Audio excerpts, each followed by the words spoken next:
Hello and welcome to another video, and welcome to a recap video for the fifth book of the Thomas Hardy read-along, The Hand of Ethelberta. If you've stumbled across this video and you have no idea what I'm talking about, we are doing a read-along of all of Thomas Hardy's novels in publication order, one a month for 14 months. And what I do with each book is I film a short introductory video just explaining the kind of novel that you're letting yourself in for if you read it.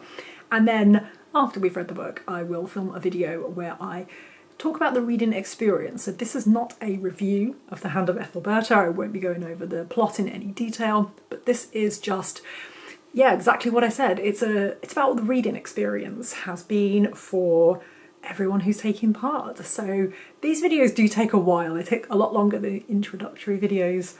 And the reason why I'm so far behind, because we read The Hand of Ethelberta back in October, I think.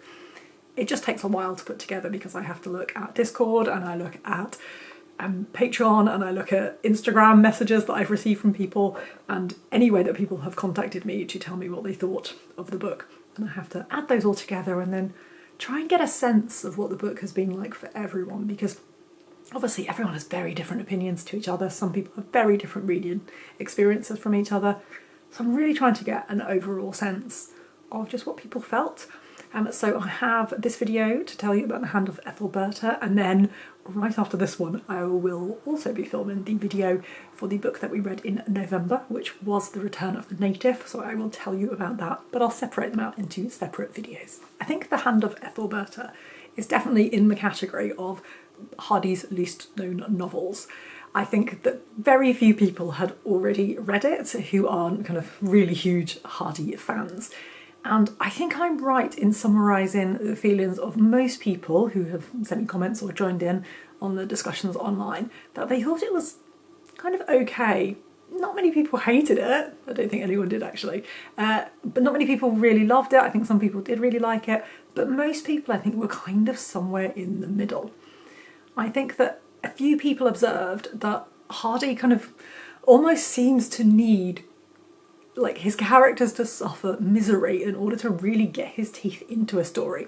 Almost like this book is kind of too nice for him to kind of really express himself to his full capacity, which I would actually kind of agree with when he doesn't have really miserable things happening.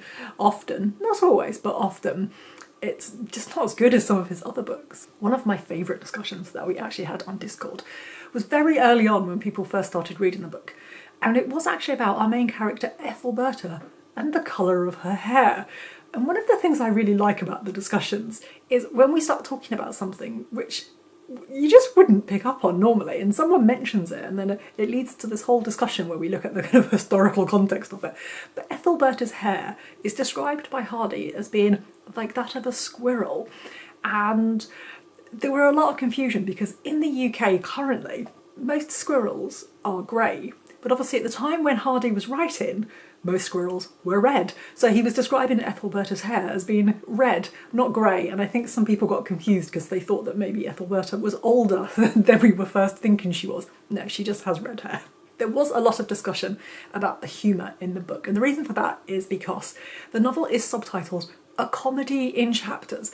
And there was a lot of discussion about where exactly the humour was. I think Dave had my favourite comment when he summarised some early thoughts by saying, I've read the first couple of chapters and I think Tommy Chuckles must be saving the big lols for later.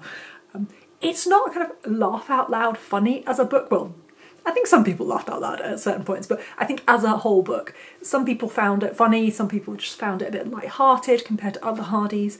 There were a few wry smiles at certain points, but probably not so much rolling around on the floor laughing very often. Not that kind of comedy, I don't think. I thought that Ginny had a really good observation in our Discord chat when she said that actually there were parts of the book, or most of it in fact, that feels kind of like a play. And I hadn't really considered that before, and I thought that was really, really interesting.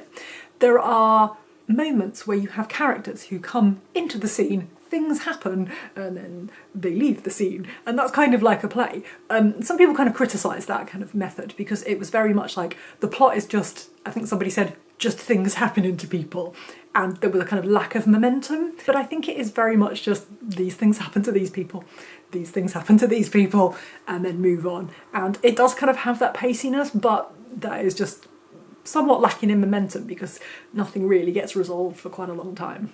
I think some people say that they found it quite hard to connect with the characters.